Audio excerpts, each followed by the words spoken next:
थोड़ी सी चर्चा आपसे करूं। कल्याण मंदिर स्तोत्र विधान, उस विधान की शुरुआत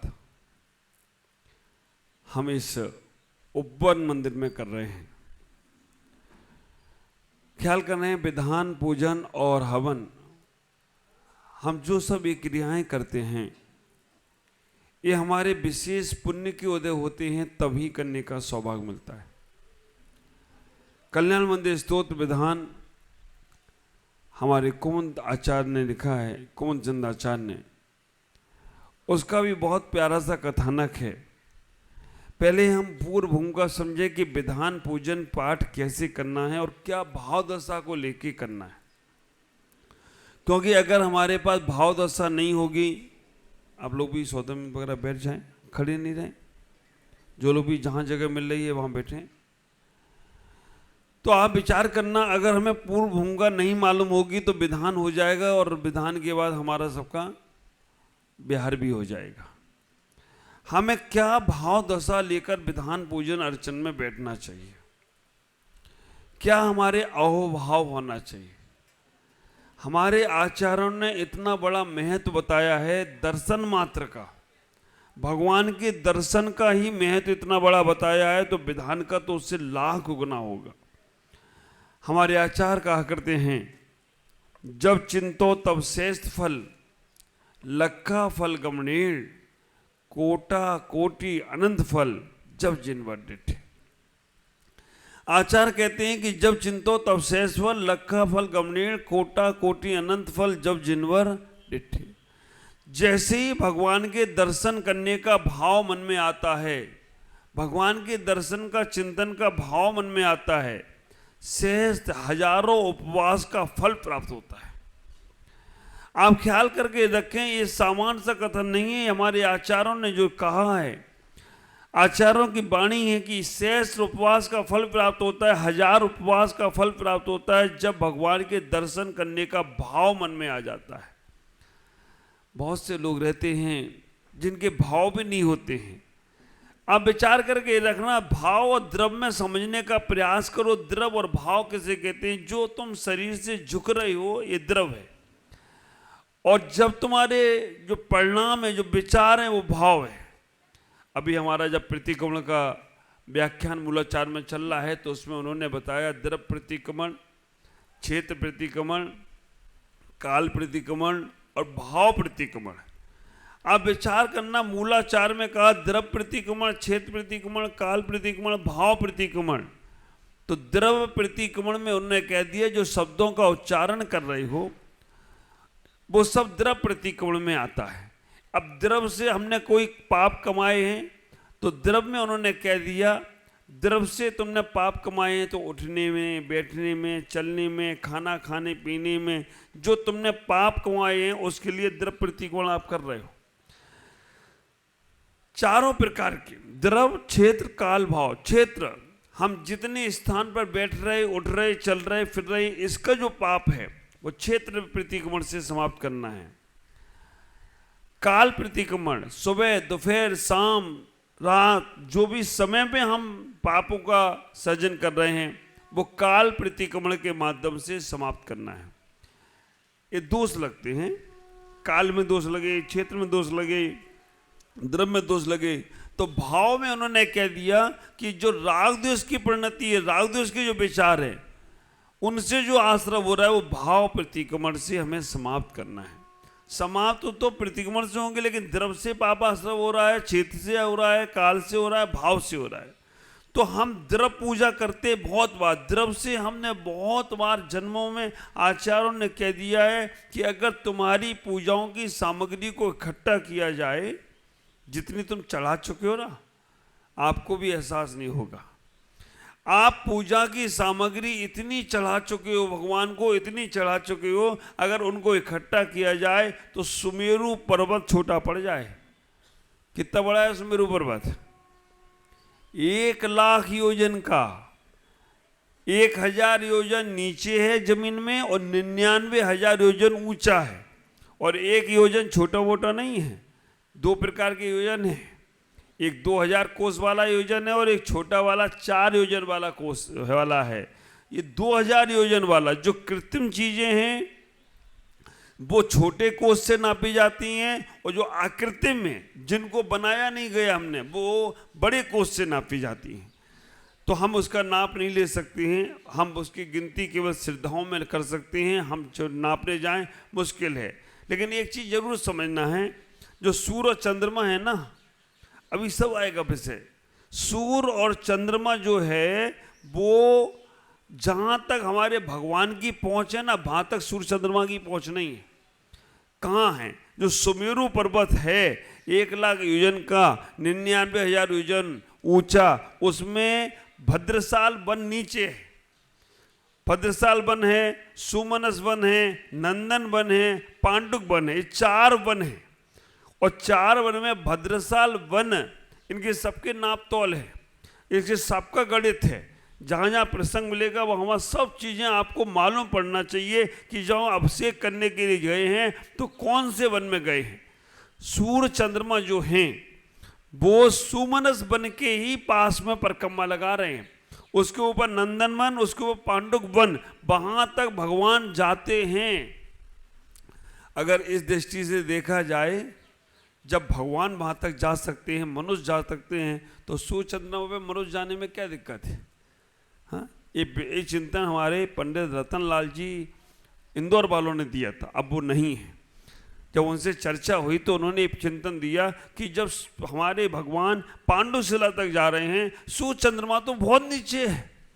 हाँ, कोई देवता ले जाना चाहे तो जा सकते हैं, हम अपना हरी ताकत नहीं है। और जिस प्लेन तुम्हारे जो जा रहे हैं ना, जम्बू जेट जा रहा है या प्लेन जा रहे हैं या वो सूर्य चंद्रमा तक आदमी पहुँच गया, ये सब हमें लगता है कि समझ में नहीं आता, क्योंकि वहाँ तक पहुँचना मुश्किल है आज के। हाँ, देवता ले जा सकते, ले जाने में कोई दिक्कत नहीं है। सूर्य चंद्रमा से ऊंचे ऊपर जा रहे भगवान। अब आपके मन में एक प्रसंग आए कि सूर्य चंद्रमा के ऊपर पांडुशिला है, वहाँ पर सूर्य चंद्रमा नहीं है, तो वहाँ पे उजाला कैसे हो रहा है? सूर्य चंद्रमा है यहाँ नीचे, सुमनस वन में है, वहाँ नीचे तो उजाला हो रहा है, लेकिन वहाँ पांडुक वन में जहाँ पर सूर्य चंद्रमा है ही नहीं, वहाँ पर कैसे उजाला हो रहा है? हाँ, और हाँ, बहुत सुंदर। कौन बोला? अच्छा, रेणुबेन बोली, बिल्कुल परफेक्ट। सूर्य चंद्रमा नहीं है, लेकिन रत्न इतने प्रभावकारी हैं, वहाँ पर रत्नों का प्रकाश है, रत्नों की प्रभा है। स्वर्गों में कोई सूर्य चंद्रमा नहीं है, सूर्य चंद्रमा मध्यलोक में है, लेकिन सूर्य स्वर्गों में रत्नों का इतना, रत्नों में प्रकाश होता है।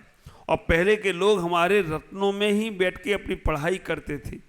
सुकमाल की कहानी सुनी होगी। राजा आया, दीपक से आरती उतारी, सुकमाल की आंखों में आंसू आ गए। राजा ने बोला, तुम्हारा बेटा रो रहा है? हमारे यहाँ ने नहीं, इसने दीपक का प्रकाश ही पहली बार देखा।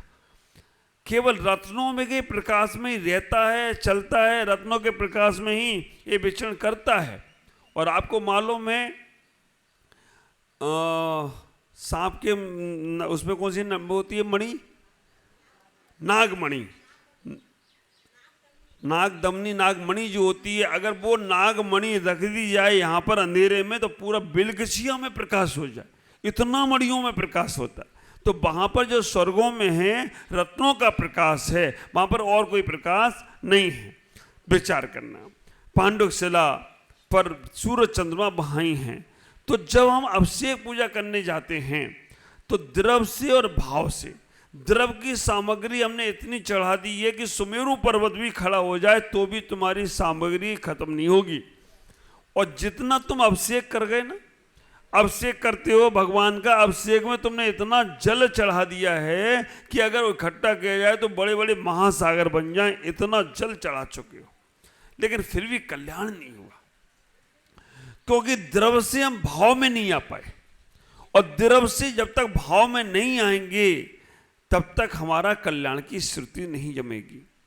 कल्याण के लिए भाव, तो द्रव सामग्री तो तुम्हारे पास रखी है, लेकिन भाव सामग्रियों को भी लेना पड़ेगा। द्रव से तो तुम जल, चंदन, अक्षत, पुष्प, दीप, धूप, नैवेद्य सब चढ़ा दोगे, लेकिन भावों से भी चढ़ाना है। आप विचार करना, जैसे ही हमारे भाव में सामग्री चढ़ाने का भाव आ गया, वहीं से तुम्हारे कर्मों का क्षय होना शुरू हो जाएगा। 8 कर्म हैं, और 8 ही सामग्री है। जल चढ़ाने से क्या नाश होता है, चंदन चढ़ाने से क्या नाश होता है, आप विचार करना। जल, चंदन, अक्षत, इनसे एक एक कर्मों का नाश होगा। एक एक कौन कौन से कर्मों का नाश होगा, वो सारी की सारी व्यवस्था बनेगी। अभी हमें इतना विचार करना है कि हमारे परिणाम शुद्ध होना चाहिए। परिणाम शुद्ध में हमें भगवान के पास कुछ भी मांगना नहीं, भगवान से कोई अर्जी नहीं लगाना, इतना ही कि भगवान को धन्यवाद देना कि भगवान आपने मुझे सौभाग्य दे दिया है, ये पूजा विधान में बैठने का सौभाग्य दे दिया है। और कलकत्ता वालों, आप ये सोचो, आपको ये सौभाग्य मिल गया चातुर्मास का, और बेलगछिया में चातुर्मास, कि यहाँ भगवान के भी दर्शन करो, गुरुओं के भी दर्शन करो, विधान भी करो, और साथ में आहार भी दो, और उसके बाद विहार भी करो। वो भी जरूरी है, क्योंकि विहार नहीं करोगे तो ये सारी व्यवस्थाएं कैसे बनेंगी। तो हम इतना ही विचार करें, हम 4 महीने का अपना रूटीन ऐसा बना लें कि सुबह हमें जाना ही जाना है, और 5 बजे से हमारे पाठ्यक्रम शुरू हो रहे हैं। कल बुधवार है, बुधवार या गुरुवार से जिसके जैसे नाम आएंगे, तो सुबह 5 से 6 कैसे गुरु के साथ हमें शिक्षा लेना है, क्लासेस शुरू होंगी। 5 से 6 में जनरल क्लास, जिसमें धर्म की हर चीज सीखने को मिले। 5 से 6 क्लासेस शुरू होंगी। कल से करूँ या परसों से करूँगा, बता दूंगा। उसमें आपको आपका जीवन भी समझ में आए और हमारा धर्म भी समझ में आए, और हम जीवन जी क्यों रहे हैं, हम धर्म कर क्यों रहे हैं, हम मंदिर जा क्यों रहे हैं, हम अगर जीवन में कुछ करना चाहते तो क्यों करना चाहते हैं। 24 घंटे धर्म ध्यान की गारंटी हमारी है। हमारी गृहस्थ गीता पुस्तक आपको पढ़ने को मिल जाए तो पढ़ लेना। तो आप विचार करना, सुबह 5 से 6 में एक क्लास, 6 बजे के बाद हम पारसनाथ भगवान, जो हमारे बेलगछिया के सरताज हैं, बेलगछिया के महाराज हैं, पूरे कलकत्ता के सरताज कहूँ तो कोई आश्चर्य की बात नहीं है, उनका अभिषेक देखने का सौभाग्य। कैसी वो मूर्त है, पूरा चैतालय कहीं चला जाए लेकिन भगवान वहीं व्यवस्थित हैं, और वहीं से वो पूरे ऊर्जा दे रहे हैं। अभिषेक के बाद नीचे शांति धारा, और शांति धारा के तुरंत बाद आपको प्रवचन का लाभ मिलेगा। और रोज कुछ न कुछ ऐसी चीजें, ऐसी जानकारियां जो हमारी जैन धर्म की, आज हमें मालूम ही नहीं पड़ रहा है कि हमारा जैन धर्म कितना विशाल है। कहाँ सुमेरु पर्वत है, कहाँ हमारे सूर्य चंद्रमा हैं, कहाँ हमारे देवता हैं, कहाँ हमारी गिनती उनमें आती है, कैसे कैसे। और हो सकेगा तो 6 डाला के माध्यम से या कल्याण मंदिर स्तोत्र के माध्यम से आपको उन जो पहलू आपने अभी तक सुने नहीं है, सुलझे नहीं है, उनको सुलझाने का प्रयास करेंगे, हमारे जन्नत को समझेंगे। 5 से 6 अब से 6:30 पौने 7 से 7:15 प्रवचन का लाभ मिलेगा। 7:15 से विधान जब शुरू हमारा होगा, 9 बजे तक, 8:30 तक हम पुनः दोबारा आएंगे। 9 बजे तक विधान को पूरा करने की कोशिश करेंगे। कल तो पहला दिन था। 9 बजे के बाद विधान के उपरांत आप लोग सिद्धियाँ करें, तैयार हों, और 9:30 से आहारचर्या दें। आहारचर्या के बाद दोपहर में फिर 3:30 बजे से स्वाध्याय, 2:30 बजे से हमारे संघ का स्वाध्याय चलेगा, 3:30 से सामूहिक स्वाध्याय। स्वाध्याय के बाद फिर 4:30 बजे तक स्वाध्याय। 4:30 से 5 का समय आपके लिए दिया है। जिनके मन में भी कोई भी जिज्ञासा हो, हम दिन भर तो आपके लिए लगे रहेंगे, तो हम अपना कब करेंगे। तो 4:30 से 5 कोई भी समस्या, कैसी भी समस्या, पारिवारिक हो, आध्यात्मिक हो, कल्याण की हो, आपकी कोई भी, कहीं नहीं जाना। हमारे जैन धर्म में सब कुछ है। मैं ये बात इसलिए कह रहा हूँ कि हम अपना ये माथा हर जगह पटक लेते हैं, लेकिन कहीं से समाधान नहीं मिलता है, क्योंकि समाधान जहाँ है वहाँ हम जाना नहीं चाहते हैं। हमें एक बार अपने उन जैन धर्म के सिद्धांतों को समझ, क्या नहीं है, हमारे पास सब कुछ है। हमारी ही सामग्रियों को दूसरे लोग अपने दे देकर अपना नाम रोशन कर रहे हैं। हमारी पूजाएं पद्धतियों से लोगों ने अपने कल्याण कर लिए। अब विचार करो, हमारी ही चीज़ों को लेकर कोई भी व्यक्ति अपनी दुकान चलाता है, लेकिन हमें अपनी दुकान का माल पसंद नहीं आता है, दूसरे की दुकान से अपनी माल खरीदने जाता है। आप विचार करना, हमें अपना सामान, अपने धर्म, अपनी बातें, अपने मंत्र अपने यहाँ नहीं समझ में आते, वही दूसरा दे देगा तो हाँ ये बहुत अच्छा है। हर आदमी को पड़ोसी की चीज अच्छी लगती है, हर आदमी को। मकान अपना नहीं लगेगा अच्छा, पड़ोसी का लगेगा। हाँ, मकान भी, कौन बोला बीवी भी अपनी अच्छी नहीं लगती, पड़ोसी की लगती है। ये तो ही बात है, तुम्हें जल्दी समझ में आती है। आप विचार करना, हर चीज, बच्चे देखो तो तुम कहोगे उनका बच्चा कितना अच्छा, अपना अच्छा ही नहीं है। गाड़ी देखो तो उनकी गाड़ी कितनी अच्छी, अपनी अच्छी नहीं है ना। मकान देखो, सब कुछ दूसरों को ही अच्छा लगता है। और जब तक दूसरों का अच्छा लग रहा है तब तक तुम अपने आप को अच्छा बन नहीं सकते। पहले ये देखो कि हम सबसे अच्छे हैं, हम अच्छे हैं तभी हमें अच्छे लोग मिलेंगे। और तुम सोचो कि दूसरे अच्छे होते रहे, तुम वैसे ही बने रहो तो कभी अच्छा नहीं होने वाला। पहले अपने आप को कॉन्फिडेंस में लाओ। और ये बात हम नहीं करे, हमारे जयंत तीर्थंकर महावीर स्वामी ने कह दिया, जियो और जीने दो। कभी भी आप अपनी निंदा नहीं करना। निंदा करा करना है तो गुरु के सामने करना कि भगवान मुझसे पाप हो गए, लेकिन अपने आप को अच्छा बनाने का प्रयास करो। मैं अच्छा हूं, अहंकार के कारण से नहीं, कुछ अच्छाइयां हैं। और इतना ही विचार करना, अपना जैन धर्म इतना विशाल, इतना अच्छा है। मैं तो वास्तव में भगवान को बहुत धन्यवाद देता हूँ, बार बार नमन करता हूँ कि मेरा जन्म इस जैन कुल में हुआ और जैन धर्म को स्वीकार करने का और संत बनने का सौभाग्य मुझे मिल गया। इससे बड़ा और कोई पुण्य संसार में हो ही नहीं सकता। इस जैन धर्म की एक एक चीजों को समझना। अगर हम मंदिर की सीढ़ी पे चढ़ रहे हैं तो उसके भी मंत्र हैं, अगर हम घंटा बजा रहे हैं तो उसके भी मंत्र हैं। हम अगर 3 परिक्रमा लगा रहे हैं, आप विचार करके रखना, शादी में कोई परिक्रमा 7 लगाता है। 7 ही लगाते हो? संजय भाई कहाँ है? नहीं था। कितनी परिक्रमा लगा के शादी की थी? 7 फेरे लगाते हो तो एक 7 फेरे में आपके 7 जन्म के बंधन हो जाते हैं। भगवान की 3 फेरी लगा लो, तीनों लोगों से ऊपर निकल जाओ तो कोई आश्चर्य की बात नहीं है। 3 फेरी भगवान की लगाना है, मंदिर की बेलगछिया के लगाना है। आपका स्वास्थ्य भी ठीक रहेगा और भगवान की पूजा पाठ भी होगी। कैसे करना है? 3 फेरी के मंत्र क्या है? घंटा बजाने के मंत्र क्या हैं? हम भगवान पे सामग्री चढ़ा रहे हैं, उसके मंत्र क्या हैं? आप विचार करके रखना। हमारे पास कोई भी तकलीफ है, मेरी पुस्तक है नमोकार मंत्र, 4था अध्याय आप पढ़ेंगे नमोकार मंत्र का। सर में दर्द है तो हमारे यहाँ मंत्र है, सर का दर्द दूर होगा। आप विचार करना, ग्रस्त गीता पुस्तक में हमने जब लिखा मुख शुद्धि की बात करी।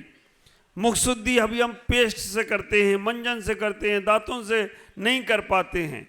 लेकिन हमारे आयुर्वेदिक ग्रंथों में लिखा, उन शास्त्रों में लिखा है कि अगर हम दांतुन करते हैं ना, अगर हम पेड़ की टहनी से दांतुन करते हैं, हमारा मुख शुद्ध रहता है। लेकिन हमने उसमें और जब पढ़ने का प्रयास किया तो हमारे पेड़ की दांतों से केवल मुख की शुद्धि ही नहीं, हमारा शरीर भी निरोग होता है। और निरोग शरीर होना बहुत जरूरी है। उसके बाद ऐसी ऐसी दांतों ने पिलखर की दांतोन, खैर की दांतोन, लकड़ियों के हमने कम से कम 25 से 50 तरह के वृक्ष की दांतुन करने से, जो लोग तुतलाते हैं बच्चे, वो बेर की दांतुन से दांतुन करें, उनकी वाणी स्पष्ट होगी। जो स्पष्ट वाणी नहीं निकलती है, मुलेठी की दांतुन है, खैर की दांतुन है, दांत भी आपके चमकेंगे और हमारा अहिंसा धर्म का पालन भी होगा। 24 घंटे धर्म ध्यान की व्यवस्था उसमें बताने का प्रयास करेंगे। ख्याल करें। आज इतना ही कहूँगा कि जो प्रवचन श्रृंखला चालू होगी, उस प्रवचन श्रृंखला में आपको बहुत सारी चीज़ें आपको खुद प्रैक्टिकल 24 घंटे के धर्म ध्यान के लिए, जीवन जीने के लिए मिलेंगी। और उसके बाद आप अपनी मंत्र साधना, कैसे मंत्र साधना करें, वो आप आज से ही हम शुरू करेंगे। क्योंकि आज पंचमी है, आज चातुर्मास की कलश की स्थापनाएं होती हैं, तो आज पंचमी है। मालाएं हमारे पास आ गई हैं, जिनको भी यहाँ पर माला जाप करना है उनको देंगे। आज इतना ही कहूँगा कि आप भावों को निर्मल बनाना है, परिणामों को निर्मल बनाना है। और भाव निर्मल जो बनते हैं, मौन से बनते हैं। देखो, फोन दुनिया से जोड़ती है, फोन दुनिया से जोड़ता है और मौन अपने आप से जोड़ने का प्रयास करता है। मौन हो गए तो तुम अपने आप से जुड़ने लगोगे, और फोन में लगे रहे तो तुम दुनिया से जुड़े रहोगे।